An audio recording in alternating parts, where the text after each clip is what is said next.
एक देशभक्ती जे आपल्याला भाषणातून मिळाली ते साल 1905चं.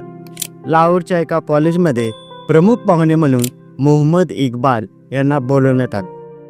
ते आले, परंतु त्यांनी कोणतंही अध्यक्षीय भाषण न करता एक गीत देशाला दिलं, आणि ते गीत म्हणजे सारे जहां से अच्छा हिंदुस्तान हमारा हमारा सारे जहां से अच्छा. फक्त स्वातंत्र्यापुरतंच नाही तर आज सुद्धा या देशभक्ती गीतानं प्रत्येक भारतीयाच्या मनात घर केलं आहे.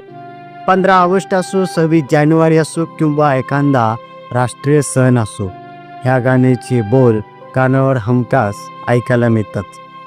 मजहब नहीं सिखाता आपस में बैर रखना असं म्हणणारे मोहम्मद इक्बाल नंतर मात्र स्वतंत्र धर्मराष्ट्रासाठी हट्टाला पेटले. एवढंच नव्हे तर याच मोहम्मद इक्बालांनी पुढे जाऊन आपलं गाणंसुद्धा बदललं. मुस्लिम है हम, वतन है सारा जहां हमारा. हिंदुस्तान हमारा म्हणणारा हा महान कवी शेवटी मात्र हिंदुस्थानाच्या विरोधात उभा राहिला. याचं कारण आंध्र धर्मपेक.